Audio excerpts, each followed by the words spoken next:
Up until now, we've been focused on building, shipping features, iterating quickly, getting something into users' hands. But at a certain point, the priorities shift. Now you're scaling, meaning more users, more data, and real business value riding in every interaction. Suddenly, things like security, durability, availability, and performance stop being optional. They become table stakes. This is the moment you realize your app stops being just a product and now has to hold the weight of the world. You can add features, you can hire engineers, you can optimize every corner of your app, but none of that matters if the foundation underneath it all can't handle the pressure. At this stage in every builder's journey, a different set of challenges start to show up. So let's take a look at what some of those are and how MongoDB excels in those moments. We'll start with the moment that your product really takes off.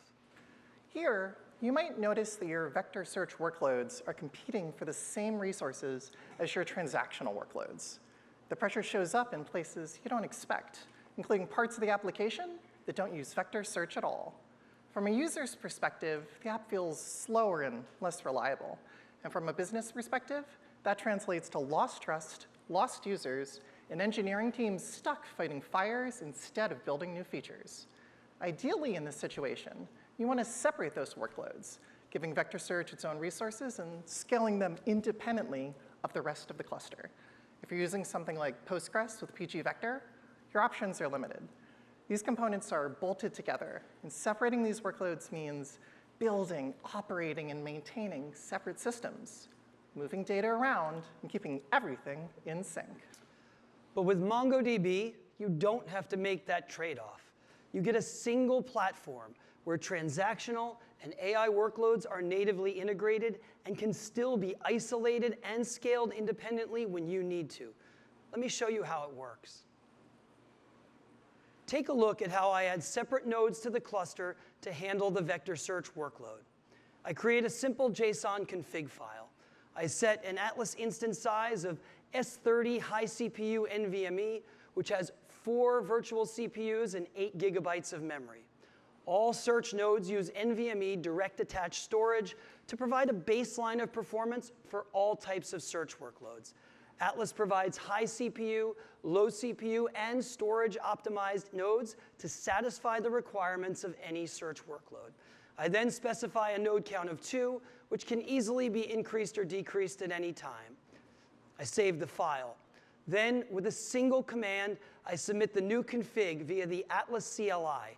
It updates our cluster configuration, instructing Atlas to add the 2 nodes, and voila, we are done.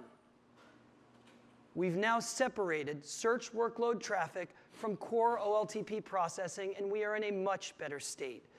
Each workload can scale independently, and each gets the resources it needs.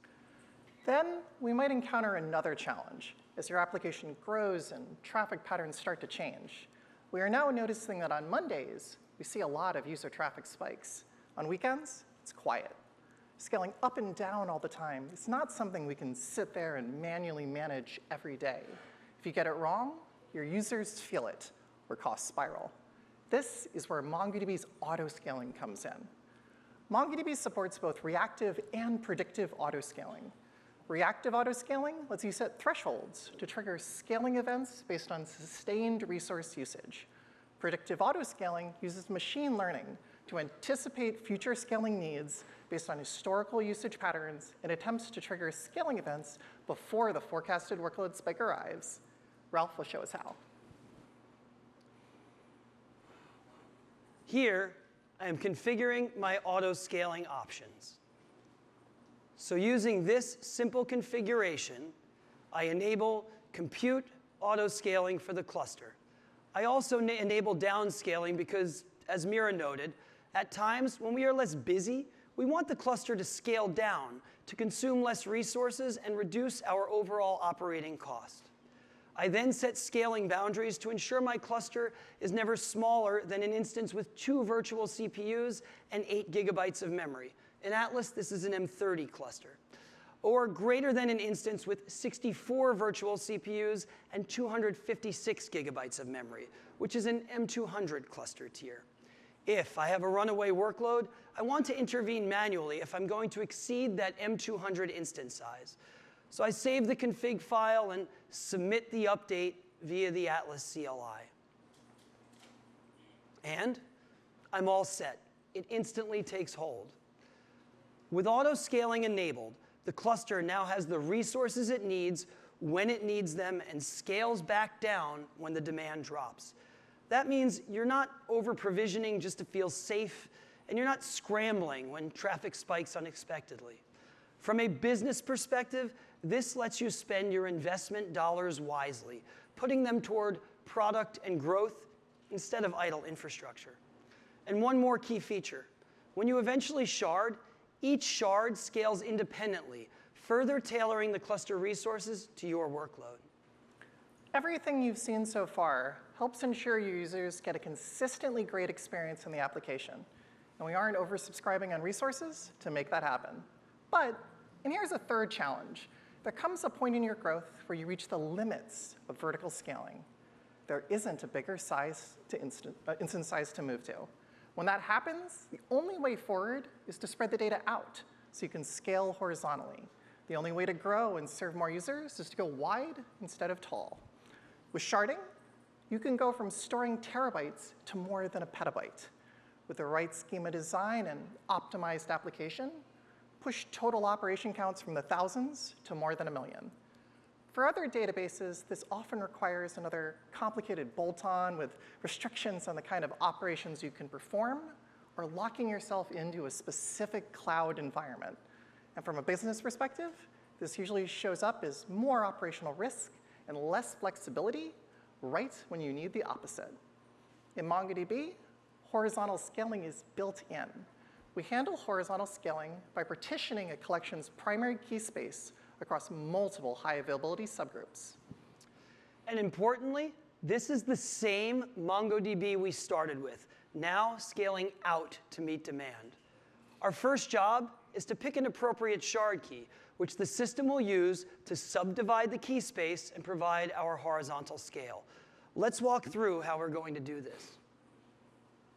We'll start off by logging into our cluster through the MongoDB shell.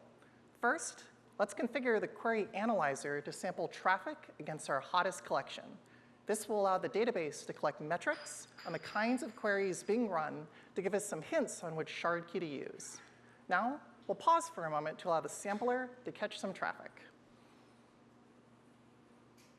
Next, we'll run analyze shard key on some likely candidate keys. We're looking for one that's non-monotonic to avoid hot shards, has a decent number of distinct values to give the balancer something to work with, and that mostly targets individual shards so we can avoid scatter-gather queries. Great, there's a good one. Let's go with that, remembering that we can rerun this kind of assessment at a later time. That flexibility is the difference between scaling predictively and firefighting in production. So having gotten a good shard key, let's go ahead and enable sharding and shard our hot collection with the shard key we just picked. Then we're going to head back to our shell to add 3 more shards. I run the cluster describe command, swap num shards from 1 to 3, and after a cluster update command, we're all done. With that, we've added shards to our sharded cluster using tools available inside the database to analyze key distribution and ensure that we've got a key appropriate for our application's workload. With MongoDB, you're now on solid footing, able to handle day-to-day traffic and growing customer demand. Which brings us to the next set of inevitable questions. Where does this application need to run? Is it available where our users are? Can we meet the availability that our users expect and demand? These questions define our next phase of growth. Take a look.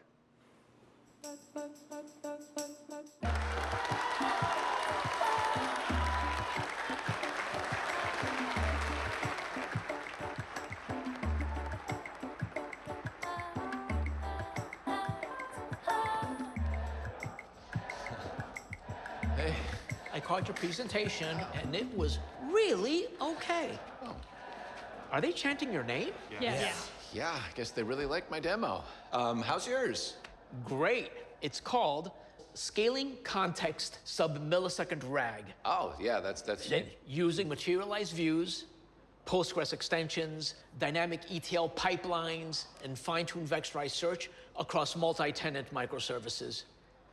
It's about running a real-time chat agent using your proprietary data. Okay, wow, Yeah, and it's oh, yeah, cool. Uh-oh, I think you might have an issue.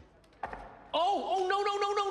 Is the Wi-Fi down? Maybe it's your VPN? Maybe your cloud region just needed some time off for self-care. If the cloud is down, I'm screwed. Are you down? Nope, I'm still up and running. My cluster isn't tied to only one cloud. MongoDB can run as one distributed cluster across clouds. When one region stalls, another one steps in. Automatically? Like magic? Well, it's not exactly magic, but yeah, single cluster across clouds. Even multiple clouds at once. My setup can do that. It could. It just might take 3 extensions, 2,000 lines of Python, and a weekend you'll never get back. Burn. Availability doesn't always have to be a fire drill. MongoDB lets you run on-prem, in your data center, in the cloud, on Atlas. Wherever you want to work, it's essentially the same experience. And you're not locked into a single vendor. I'm not locked in. I'm strategically committed. Uh-oh. Ooh. You just got a little bit of a... Ooh. Did you mean to do that? The moment you start to scale your architecture isn't just supporting your product anymore. It's supporting your business. You now have multiple teams, multiple workloads, customers in new regions. Operational rigor, compliance, uptime, all of it matters now. And just like Dick experienced in the video, at this stage, the ability to run anywhere is the thing that unlocks your application's full potential. And this is also the moment many of us, including Dick, realize something for the first time. We can't just be on one cloud anymore. Thankfully, MongoDB makes this challenge straightforward. More than just running separate clusters on different clouds, the key is stretching a single cluster across multiple clouds so that your application stays available wherever your users are, regardless of what may happen with any individual cloud. MongoDB handles the data placement, the replication, and the synchronization for you. And here's how we do it. As you saw, scaling search, shards, or performance only takes changing a few lines in a configuration file. Spanning our database across geographies and cloud providers is no different. Here, you see I'm going to put one node in AWS US East 1 in Virginia, another in Microsoft Azure Asia Southeast in Singapore, and yet another in Google Cloud Europe West 3 in Frankfurt. This puts our cluster in 3 distinct cloud providers across 3 distinct regions. I save the config file, and using this simple Atlas CLI command, I apply the update. In just a short time, we've deployed a database that is cloud agnostic and globally distributed. If a region goes dark or an entire cloud provider goes offline, our app stays up. Our users and our business are not impacted. Multi-cloud with MongoDB enables you to easily distribute a single cluster across clouds. You are no longer locked in and at the mercy of a single provider. This is what it means to have a foundation that stays with you as the stakes get higher. The same MongoDB you used early on, the same MongoDB you scaled with, is the same MongoDB that is now running globally. Of course, a funny thing happens when you start to find success. Suddenly, your application has a real footprint in the world. People write news articles when you're down. New feature launches draw crowds. The world is watching. At this point, keeping up with growth means having the ability to add capacity immediately without disruption. And yet another common challenge pops up, which is why MongoDB includes native resharding. Earlier, we sharded our hot collection, but left it intermingled with the rest of our transaction processing workload. To meet performance targets, say ahead of a major feature launch, we can separate that collection onto dedicated hardware, ensuring extra load won't impact the rest of our app, and increase capacity while we're at it. Resharding lets us stream an entire collection's data out and back into the cluster, making modifications like the partition key or shard assignment on the way, all without production impact. Another MongoDB feature you just can't get with a relational database. No maintenance window, no big bang migration, no yelling across Slack. We are just going to isolate our workload and double our capacity right now. Let me show you how. First, we'll log in with a shell and disable the balancer because we need a more rapid redistribution of data than the default background balancer provides. Then, head back to the Atlas CLI to add new shards, this time pushing num shards from 3 to 9. And again, updating the cluster size. Now, let's log back in through the shell and tag those new shards into a zone, a MongoDB native way to refer to a set of shards to allow us to reshard into them specifically. We list our shards and iterate over the 6 newest, adding each in turn to our new target zone. And finally, we can reshard into the zone we just created, keeping our same shard key and forcing a redistribution of data. Note that all of our existing workload remains on the original 3 shards, while the 6 new ones we just provisioned handle all of this collections traffic. Try doing that without downtime on a relational database. All finished. So let's turn the balancer back on to get us back to steady state. Boom. New shards come online, data redistributes, performance stabilizes, hot partitions disappear, cluster utilization drops, and your users never saw a blip. And if all that sounds a little too labor-intensive, I'm happy to say that it won't always be. Let me introduce horizontal auto-scaling for Atlas clusters, an upcoming feature that will allow Atlas to add shards for you, using the resharding functionality we just saw to rebalance data under the hood. Much like the automated vertical scaling that Atlas already provides, Atlas horizontal auto-scaling will allow you to automatically go wide. Public preview will open in the coming months, and if you'd like to kick the tires now, we're currently in private preview and happy to get more feedback. See the QR code above if you'd like to join the private preview or hear more when the preview goes public. Throughout this journey, MongoDB gives you room to grow globally, reliably, and automatically. You are always ready for what comes next. When your idea becomes a product, MongoDB helps you launch. When your product becomes a company, MongoDB helps you scale. That's what's inspired me the most in my 12 years in MongoDB. Not the technical challenges or the rapid growth, but a chance to make a critical piece of almost all modern software, data persistence and retrieval, just a little bit better. Easier to use, more efficient to run, fit for the biggest challenges, all so that all of our users and our users' users can take those savings and make the world just a little bit of a better place.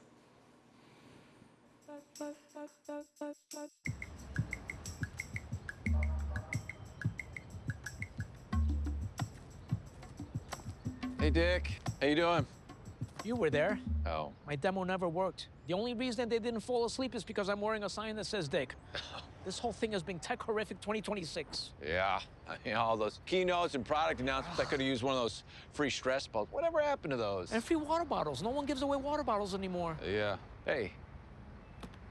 Even when my cloud region came back up, I couldn't do my demo because somebody pushed a schema update. Who would push a schema update in the middle of tech horrific 2026? Right? Weird. Instantly, all my data was jammed into an array that would take 20 lines of code to fix. Hey, you know, MongoDB's document model, it handles arrays natively. So you just store it, you query it, and you move on. Your demo went great, by the way. Thank you. But your Macho DB? It's MongoDB. Yes. DB. What do you do about columns? Daddy likes his column. You like mystery placeholders? I do. I might need them someday. Uh-huh. What about nulls? How do you handle nulls? Oh, we don't. If a field doesn't exist, it doesn't exist. So. Sounds peaceful. Yeah. Like that. Well, here's all of your, stuff. Believe this belongs to you, Dick. Actually, he prefers Richard now. Hey, so, I'll see you next year. Maybe less baggage next time. All right, yeah. Hey! Hey! All right, let's go. All right, get in here. All right.